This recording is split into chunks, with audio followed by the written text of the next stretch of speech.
सभी का अभिनंदन और स्वागत है बहुत बहुत देवेंद्र क्लासेस यूट्यूब चैनल में। उम्मीद है कि मस्त होंगे और स्वस्थ भी होंगे हमेशा की तरह। जैसे हमेशा आप स्वस्थ और खिलखिलाते रहते हैं ऐसे ही रहिए। हिंदी का टॉपिक पढ़ेंगे इस लेक्चर में। आप अंत तक वीडियो मेरे साथ बने रहें। टॉप जो भिन्नार्थक शब्द हैं जो बार बार एग्जाम्स में पूछे गए हिंदी के टॉपिक के, ये आपके उत्तर प्रदेश पुलिस सिलेबस में शामिल है। उसी टॉपिक को मैंने लिया है। प्रीवियस ईयर्स में हाल फिलहाल के एग्जाम्स जो हुए हैं हमारे उत्तर प्रदेश के भीतर, उन्हीं प्रश्नों को मैंने लिया है छांट करके, बिल्कुल सेलेक्ट करके। तो टॉप भिन्नार्थक शब्दों की हम बात करेंगे यहाँ पे, है ना। होने के लिए बहुत सारे हैं, लेकिन उनमें से भी मैंने बहुत सेलेक्ट करके इस क्लास में लिए हैं आपके लिए। इनको ही आप रट लेना, याद कर लेना, इनसे बाहर नहीं जाएगा, ये पूरी गारंटी है। हिंदी का एक प्रश्न या दो प्रश्न जो मिलेंगे इस टॉपिक से वो यहीं से आएंगे। भिन्नार्थक मतलब ऐसे शब्द जिनके जो अर्थ हैं वो कैसे होते हैं, अलग अलग। पढ़ने में और सुनने में तो एक जैसे लगते हैं हमको, अगर हम इनकी बात करें तो पढ़ने में और सुनने में एक जैसे लगते हैं, लेकिन अर्थ की दृष्टि पर अलग अलग अर्थ इनका निकलता है ना। अर्थ की दृष्टि से देखते हैं, या ऐसे शब्द जिनके अलग अलग अर्थ हों उनको क्या बोलते हैं, भिन्नार्थक शब्द बोलते हैं। आप शब्द से ही समझ रहे होंगे, जैसे मैंने ये लिखा आपके सामने भिन्नार्थक। भिन्नार्थक का मतलब क्या है, भिन्न भिन्न अर्थ हों ऐसे शब्द। ऐसे शब्द जिनके कैसे अर्थ हों, भिन्न भिन्न अर्थ हों या अलग अलग अर्थ हों, ऐसे शब्दों को क्या बोलते हैं, भिन्नार्थक शब्द बोलते हैं। ठीक है, भिन्नार्थक शब्द कहा जाता है। तो आइए इस क्लास में मेरे साथ आप जुड़े रहें अंत तक। तो बात करते हैं भिन्नार्थक शब्दों की, जो बहुत ज़्यादा पूछे गए प्रीवियस एग्जाम्स में, है ना। शेयर कर दें क्लास को सबसे पहले अपने दोस्तों मित्रों के साथ, अड़ोसियों के पड़ोसियों के साथ, जो लगातार तैयारी कर रहे हैं, जिनके लिए जो एग्जाम में पार्ट आना ही आना है भिन्नार्थक शब्द वाला, है ना। एक एक को छाप लेना, कंठस्थ कर लेना, मेरे साथ लिखते रहें। यदि मैं ज़्यादा तेज पढ़ा जाऊँ तो दोबारा से देख लीजिएगा वीडियो को, है ना। तो देखिए, भिन्नार्थक शब्द हमारा टॉपिक है। हिंदी की ये 5वीं क्लास है हमारी। तो सबसे पहले सारंग लिया है हमने। कौन सा भिन्नार्थक शब्द, सारंग। अब सारंग को या सारंग के भिन्नार्थक शब्द क्या क्या हैं, देखिए बहुत सारे हैं ये। जैसे सारंग को सिंह भी कहते हैं, है ना। सारंग को क्या बोलते हैं, सिंह। सारंग का अर्थ क्या है, घोड़ा भी है, हाथी भी कहते हैं, धनुष भी कहा जाता है। समझ गए ना। अब आप समझ रहे हैं, धनुष सारंग, है ना, या हाथी सारंग, कोई मैच तो नहीं है, लेकिन इसी का मतलब भिन्नार्थक शब्द है। मतलब जो आपको शब्द वो लगेंगे पढ़ने में, अर्थ में, तो वो अलग अलग अर्थ निकाल रहे होंगे, है ना। इसके बाद घोड़ा हो गया, बादल हो गया। बादल भी किसका भिन्नार्थक शब्द है, सारंग का। इसके अलावा समुद्र हो गया, है ना। और समुद्र के अलावा है शंख, कामदेव और चंद्रमा। ये सभी भिन्नार्थक शब्द किसके हैं, सारंग के। ठीक है, यह सारंग में से उठा करके घोड़ा को भी लिख सकता है वो यहाँ से, फिर घोड़ा से पूछ सकता है कि इनमें से बताइए कौन सा भिन्नार्थक शब्द है। किसी को शब्द को यहाँ से उठा करके वो आपके लिए पूछ सकता है और लिख सकता है। ठीक है, अगला देखिए, गुरु है यहाँ पे। आप गुरु का तो जानते ही हैं, ये तो बहुत सरल है, गुरु के हिसाब से आप लगा भी सकते हैं। लेकिन कुछ ऐसे प्रश्न होते हैं जो टफ होते हैं और उन्हीं को पेपर में पूछता है ना, ऑप्शंस दे करके। अब देखो, ये तो सिंपल बात है, आप जानते ही हैं, कहावतों में सुनते होंगे आचार्य। आचार्य किसे कहते हैं, जो शिक्षा देता है, या एज ए टीचर की दृष्टि से, है ना। जो गुरुकुलों में होते थे पहले, गुरुकुल जो चलते थे पुरातन और सनातन की व्यवस्था में हमारे यहाँ, उस समय आचार्य शब्द का इस्तेमाल होता था। या जैसे वाराणसी की बात करें हम, वाराणसी बहुत सारे लोग अध्ययन करने जाते हैं हमारे किनका, जो हमारे शास्त्र हैं, तो उस दृष्टि में क्या बोलते हैं, आचार्य जी बोलते हैं वहाँ पे, है ना, गुरुकुलों में ज़्यादातर। तो ये मैजिक, ये क्या कर रहा है, लॉजिक लग रहा है यहाँ पर, आचार्य का गुरु से। जैसे बड़ा हो गया, अब बड़ा कैसे बोलेंगे, मान सम्मान वाले व्यक्ति को तो गुरु जी को। ठीक है, दीर्घ, दीर्घ भी एक तरीके से पर्यायवाची शब्द है, बड़ा कह लीजिए या क्या कह लीजिए, गुरु का भिन्नार्थक शब्द हो गया। कुछ ऐसे शब्द मिलेंगे जो लॉजिक से ही आपको सेंस निकालना है उसका, है ना। कुछ लेकिन बहुत अलग होते हैं, डिफरेंट। जैसे यहाँ पे ये धूर्त शब्द दिया है, दूसरा चालाक दिया है, और बुजुर्ग भी लिखा है। बुजुर्ग किस सेंस में लिखा है, जो प्रतिष्ठित व्यक्ति होते हैं या मान सम्मान वाले होते हैं या उनका हम सम्मान करते हैं, उनको क्या बोल देते हैं, बुजुर्ग। अब इसी बुजुर्ग को किससे जोड़ दिया, गुरु शब्द से। तो ये किसके भिन्नार्थक शब्द हो गए, गुरु के भिन्नार्थक शब्द हैं। एक या दो प्रश्न यहाँ से आने हैं हिंदी में, तो ये आपको अच्छे से याद कर लेने हैं। ठीक है, अब जैसे देखो कर। अब कर जानते हैं, जैसे सामान्य तौर पे हम कर नाम लेते हैं तो कर से हम क्या समझते हैं, जैसे हिस्ट्री में हम पढ़ते आ रहे हैं तो टैक्स, है ना। इंग्लिश में क्या है ये, टैक्स, और हिंदी में क्या है, कर। और ज़्यादा हिंदी में इसको क्या बोलते थे उस समय, लगान बोलते थे। जब ब्रिटिश शासन चल रहा था हमारे देश में, अंग्रेज शासन करते थे, तो क्या लेते थे, लगान लेते थे भारतीय लोगों से, है ना। तो लगान भी बोलते थे, या उसे इंग्लिश में टैक्स बोलते हैं, या उसी का हिंदी में क्या बोलते हैं, कर। अब आप देखो, कर के भिन्नार्थक शब्द क्या है, मतलब अलग अलग अर्थ वाले शब्द और क्या है इसके। अब इससे देखो सूंड है इसका, अब बच्चा नहीं पढ़ेगा तो गलती करके आएगा, कभी लॉजिक नहीं लगा सकता कि कर का मतलब भी क्या हो सकता है, सूंड हो सकता है। जे तो इंग्लिश में इसे तो लगा लेगा, ये टैक्स तो खैर ठीक है, कर को क्या बोलते हैं, टैक्स। ये इंग्लिश का वर्ड है, देवनागरी लिपि में लिख दिया, इससे भी लॉजिक नहीं लगा सकता है। किरण का भी मतलब क्या है यहाँ पे, कर से ही है। तो इस तरीके से आपको याद रखने हैं और बहुत मोस्ट इंपॉर्टेंट है, ये कई बार एग्जाम्स में पूछ लिया गया है। चौके देख रहे हैं आप, सूंड और किरण कई बार पूछ लिए गए, इसके ध्यान रखना है ना। तो कर के भिन्नार्थक शब्द। अब आ जाते हैं द्विज पे। द्विज के भिन्नार्थक शब्द देखिए, द्विज अनेकार्थी शब्दों में भी आता है। द्विज का मतलब क्या होता है, जिसने दो बार जन्म लिया हो, दो बार जन्म लिया हो उसे क्या बोलते हैं, द्विज बोलते हैं। इसको भी याद रखिएगा, ठीक है।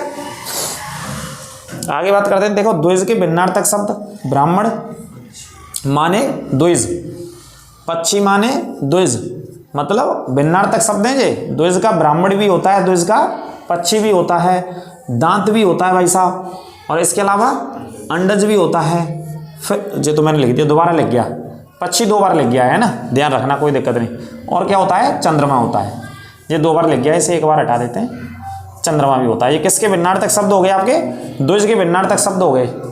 और द्विज किसका पर्यायवाची शब्द है, अगर पर्यायवाची शब्दों में बात करें तो पक्षी का। या पक्षी का ही पर्यायवाची शब्द क्या होता है, खग होता है। या क्या होता है इसका और पर्यायवाची शब्द, नवचर होता है।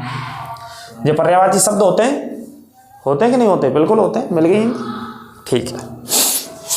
अगला देखिए अंक, ये भी एग्जाम में कई बार पूछा गया, अंक के भिन्नार्थक शब्द। अब अंक का एक भिन्नार्थक शब्द क्या है, गोद। अब बताओ गोद, बच्चा नहीं पढ़ेगा तो गलत करके आएगा, बच्चा बालक नहीं पढ़ेगा, मेरे काले पीले हो नहीं पढ़ोगे आप तो गलत करके आओगे यहाँ से। ये आपको पढ़ने पड़ेंगे, लिखने पड़ेंगे और याद करने पड़ेंगे, रटने पड़ेंगे। हिंदी के कुछ टॉपिक ऐसे हैं जो आपको रटने ही हैं, ठीक है, रटनी पड़ेंगे। कंप्यूटर जी देखना, इसके बार को बंद कर दिया। आगे बात करते हैं, अंक को क्या बोलते हैं, गोद। इसके अलावा और क्या बोलते हैं, संख्या। ये तो लॉजिक है, अंक मतलब संख्या, अंकों की बात कर रहे हैं तो मैथ के हिसाब से, है ना, ये तो लॉजिक में के साथ अंक को क्या बोलेंगे हम, संख्या, ये तो ठीक है। और अंक का मतलब अध्याय, ये भी लॉजिक नहीं लग रहा है यहाँ पे, तो इसी का मतलब है भिन्नार्थक शब्द। जिसका कहीं लॉजिक नहीं लग रहा हो वहाँ ये भिन्नार्थक शब्द है, मतलब अर्थ अलग अलग रूप में मिल जाएंगे आपको। देखने में सुनने में एक जैसे लगेंगे लेकिन अर्थ कैसे लगते हैं इनके, अलग। तो देखिए अध्याय, अध्याय कहाँ बात करते हैं हम, चैप्टर आता है, जैसे किताब पढ़ते हैं हम हिंदी की, अंग्रेजी की, विज्ञान की, सामाजिक विज्ञान की, तो उनमें अध्याय होते हैं। रामायण में अध्याय होते हैं, रामायण में वैसे कांड शब्द का उल्लेख है, रामचरितमानस में कांड का उल्लेख है ना। श्रीमद् भागवत गीता में अध्याय, सर्ग बोलते हैं श्रीमद् भागवत गीता में, सर्ग का भी मतलब अध्याय होता है। तो समझ गए, अंक के ये तीनों नोट कर लेना। अब बात करते हैं अब्ज। अब्ज के भिन्नार्थक शब्द आराम से याद करने, दो बार याद कर लेना और याद हो जाएंगे इसमें से। लेकिन जो लॉजिक में नहीं है, जैसे धनुष, भौरा, बादल, समुद्र, ये याद करने किसके, सारंग के। आगे बात करते हैं, ये तो बहुत इजी है, जैसे पर्यायवाची शब्द याद होंगे वो लगा देगा इसका, अगर प्रश्न पूछा गया। अब्ज किसका पर्यायवाची, कमल का, और कमल का पर्यायवाची अब्ज, आपस में पर्यायवाची है भाई, भिन्नार्थक। अगला चंद्रमा, ये याद करना पड़ेगा, अब्ज का भी मतलब क्या है, चंद्रमा है। शंख याद करना पड़ेगा, अब्ज का भी मतलब क्या है, इस पर शंख है। ये भिन्नार्थक शब्दों में आपको याद करने पड़ेंगे अच्छे से भाई साहब, ठीक है। आगे बात करते हैं स्नेह के। स्नेह मतलब प्यार, अनुराग, आशीष। आशीष माने तो आशीर्वाद देना होता है, लेकिन स्नेह माने प्यार करना, प्रेम करना, है ना। जैसे स्नेह करते हैं बहुत सारे माता पिता अपने बच्चों से स्नेह करते हैं ना, बहन भाइयों से आपस में स्नेह होता है, और हर जगह स्नेह होता है ना। अकबर जोधाबाई से स्नेह करता था, जोधाबाई अकबर से स्नेह करती थी, नहीं है, बिल्कुल करती थी। और आपको जहांगीर किससे स्नेह करता था, नूरजहां से स्नेह करता था, नूरजहां जहांगीर से स्नेह करती थी, कंप्यूटर जी बता रहे हैं हमारे, है ना। मुमताज महल शाहजहां से स्नेह करती थी और शाहजहां मुमताज महल से। शाहजहां ने इतना स्नेह किया कि 19 साल में 14 बच्चे किए, 14 बच्चों का जन्म हुआ, है ना, हुआ कि नहीं हुआ। इतिहास कहता है अगर मृत्यु को और शादी की वर्ष को देखें, अंतर घटा करके माइनस करके हम, शाहजहां और किसके बीच में, मुमताज महल के में, तो कितनी साल बचती हैं, 19 साल। तो 19 सालों में कितनी संतानें हुई शाहजहां की और मुमताज महल से, 14। 14वें बच्चे को जन्म देते हुए मध्य प्रदेश के बुरहानपुर में निधन हो गया। किसका निधन हो गया भैया, मुमताज महल का। जिनका वास्तविक नाम अर्जुमंद भानु बेगम था। तो कितना प्रेम था, अपार प्रेम था, अपार प्रेम बरस रहा था दोनों के ऊपर। ठीक है, तो स्नेह मतलब समझ गए आप। स्नेह का देखो सबसे पहला ही रटना है आपको, तेल। स्नेह का भिन्नार्थक शब्द क्या है? तेल। इसको रट लेना। प्रेम तो हर बच्चा लगा देगा इसको। स्नेह का मतलब प्रेम, में जैसा बता रहा था। स्नेह का मतलब प्रीति, ये भी प्रेम से ही संबंधित है, इजी है, इसमें कोई दिक्कत नहीं। स्नेह का मतलब प्रणय, स्नेह का मतलब अनुराग। ये तो सब आपस में कॉमन है, पर्यायवाची हैं एक दूसरे के, है ना। अनुराग का भी मतलब क्या होता है? स्नेह करना होता है, प्रेम करना, प्यार करना, ये अनुराग है ना। दुलार कर रहे हैं, बच्चे को प्यार कर रहे हैं, ये अनुराग से संबंधित वर्ड है ना। लेकिन इसमें जो सबसे इंपॉर्टेंट आपको रटना है वो कौन सा है? तेल। इसका लॉजिक नहीं है यहाँ पे, लेकिन तेल का स्नेह से लॉजिक है, भिन्नार्थक शब्दों में दिया है तो दिया है। आगे पढ़ेंगे हरि के। हरि के बहुत मोस्ट इंपॉर्टेंट भिन्नार्थक शब्द हैं भाई साहब। एक है भगवान विष्णु को क्या कहते हैं? हरि बोलते हैं भगवान विष्णु को। ग्रंथों में, शास्त्रों में हम पढ़ेंगे तो हरि भगवान के नाम से। सिंह, सिंह मतलब शेर, शेर को भी क्या बोलते हैं? हरि बोलते हैं। इसके अलावा मेढक को भी क्या बोल सकते हैं? हरि बोल सकते हैं। ये पढ़ना है आपको, मेढक वाला मोस्ट इंपॉर्टेंट। बंदर को भी क्या बोल सकते हैं हम? हरि बोल सकते हैं भिन्नार्थक शब्दों में। पर्वत, इंद्र और कामदेव, ये सब काय के भिन्नार्थक शब्द हैं? हरि के। और रह गए अभी तो देखो नीचे लिखे मैंने। गरी माने, माफ कीजिए, हरि माने घोड़ा, हरि माने चांद, हरि माने तोता, हरि माने हाथी, हरि माने शिव और हरि माने कोयल और हरि माने हंस। हरि के सबसे ज्यादा भिन्नार्थक शब्द हैं और ये भिन्नार्थक शब्द आपको 2-2 बार 3-3 बार रटने पड़ेंगे, याद करने पड़ेंगे। देखो कंपटीशन इसी का नाम है कि लाखों बच्चों में से 60,244 बच्चे सेलेक्ट होने हैं नौकरी के लिए। तो और वो 60,244 जैसे जे भिन्नार्थक शब्द हैं, जैसे हरि का है कितने हैं? गिनना 1 2 3 4 5 6 7 8 9 10 11 12 14 15 हैं। रटने ही पड़ेंगे, याद करने ही पड़ेंगे। इन्हीं में से एक पूछ लिया गया तो 2 नंबर हैं आपके, और नहीं याद हुआ तो 2 नंबर गए आपके। इसी का नाम कंपटीशन है।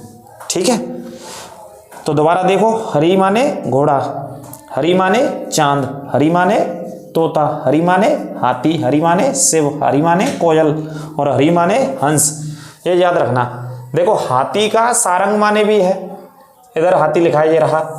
हाथी सारंग का भी भिन्नार्थक शब्द है और हाथी हरि का भी भिन्नार्थक शब्द है। ठीक है, आगे बात करते हैं। पानी, पानी के भी पूछे गए भिन्नार्थक शब्द। देखिए पानी के भिन्नार्थक शब्द क्या क्या हैं? पानी को क्या क्या बोलते हैं? चमक, आब, इज्जत।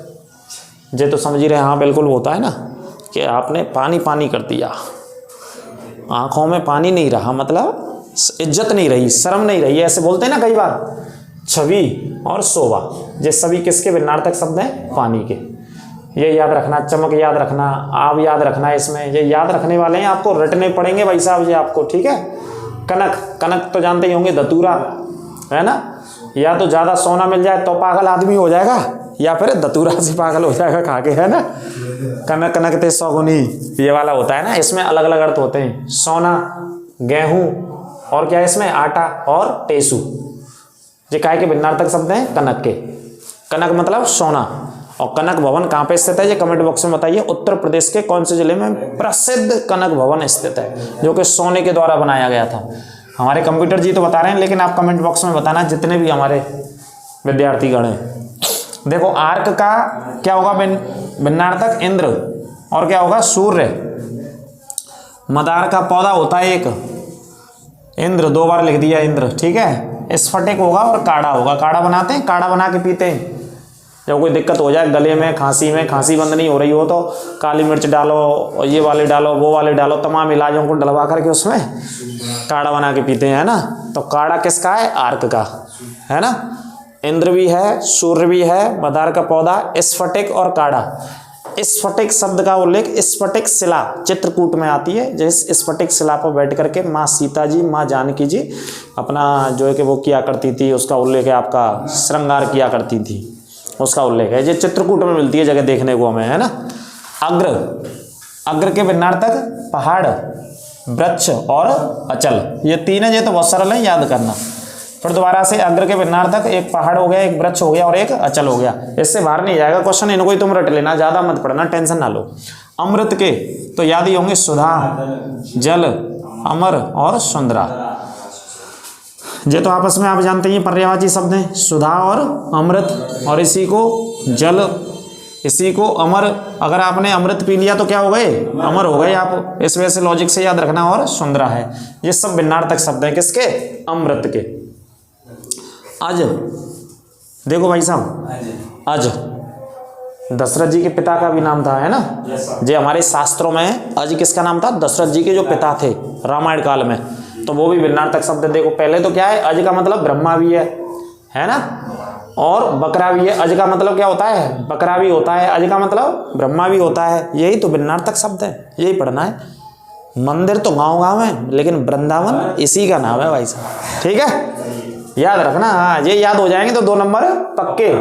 और अज का मतलब दशरथ के पिताजी का नाम क्या था, अज था भैया, मेरे भैया। और अज का मतलब क्या होता है, जिसका जन्म ना हो, अनेकार्थी शब्दों में पढ़ते हैं। हाँ, जिसका जन्म ना हो तो उसके लिए पढ़ते हैं हम इसको, अज को। अगला देखिए अली। हाँ,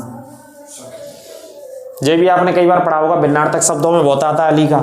अली माने बोहरा, अली माने बोहरा, और अली माने सखी। सखी भी आपने पढ़ा होगा कई बार, भिन्नार्थक शब्द हैं जे। और अली माने मदिरा, मदिरा क्या है ये, मदिरा।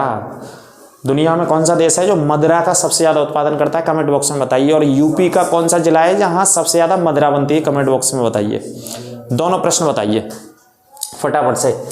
और अली का क्या है, कौवा, इसके अलावा बिच्छू, इसके अलावा कोयल। कोयल 2-3 में आ गई, कॉमन है ना। हरी का भी देखिए कोयल होता है, ठीक है, और अली का भी क्या है यहाँ पे, कोयल होता है। ये कॉमन मिल जाएंगे आपको, कोई दिक्कत नहीं है, ठीक है। लेकिन ये याद रखना शुरू में। खग के देखिए, खग माने पक्षी, खग माने तारा, खग माने गंधर्व, और खग माने जुगनू, और खग माने वाण। ये सब भिन्नार्थक शब्द हैं खग के, है ना, भिन्नार्थक शब्द हैं खग के, ठीक है। आगे बात करते हैं जरा। ये भी कई बार आता है। जरा का मतलब होता है बुढ़ापा, या जरा का मतलब होता है थोड़ा। कहते हैं ना, जरा सी दे दे भैया जगह, है ना, जरा सी जगह दे दो। कहीं पे गाड़ी साइकिल लेके जा रहे हैं, जरा सी, अरे भैया हटना, जरा सी जगह देना, तो जरा सी जगह देनी पड़ती है ना। तो जरा का मतलब थोड़े से, या थोड़े से और बुढ़ापा भी होता है जरा का मतलब, है ना। जरा का मतलब क्या होता है, बुढ़ापा। इन्हीं को रट लेना, आप याद कर लेना भाई साहब। 2 नंबर आपके पक्के हैं, 2 नहीं 4 भी आ सकते हैं भिन्नार्थक शब्दों से। सुरभि, सुरभि के क्या क्या भिन्नार्थक शब्द होते हैं देखिए। सुरभि मतलब गाय माता, गाय माता को क्या लिखा गया है, गौ, और ये होता है तत्सम शब्द, और गाय होता है तद्भव शब्द। ये भी पढ़ लो यहाँ से 1 नंबर का, ठीक है। और सुरभि का मतलब क्या है, बसंत। ऋतु से भी है सुरभि का मतलब, सुगंध, शराब, तुलसी, पुराण, दशरथ की कन्या। सुरभि मतलब दशरथ की कन्या, ये भी इसका अर्थ है, यहाँ पे ध्यान रखना। और अभी दशरथ के पिता आए थे, अज मतलब दशरथ के पिता थे यहाँ पे, तो दशरथ जी का भी आ गया यहाँ पे भिन्नार्थक शब्द, याद करने को हमें, है ना। ये तो शास्त्रों से भी पढ़ लेंगे आप कई बार। एक बार देखो, सुरभि मतलब गाय, सुरभि मतलब बसंत, सुरभि मतलब ऋतु, सुरभि मतलब सुगंध, सुरभि मतलब शराब, सुरभि मतलब तुलसी, सुरभि मतलब भाई साहब प्राण, और बाद में दशरथ की कन्या। आगे बात करते हैं सिलीमुख।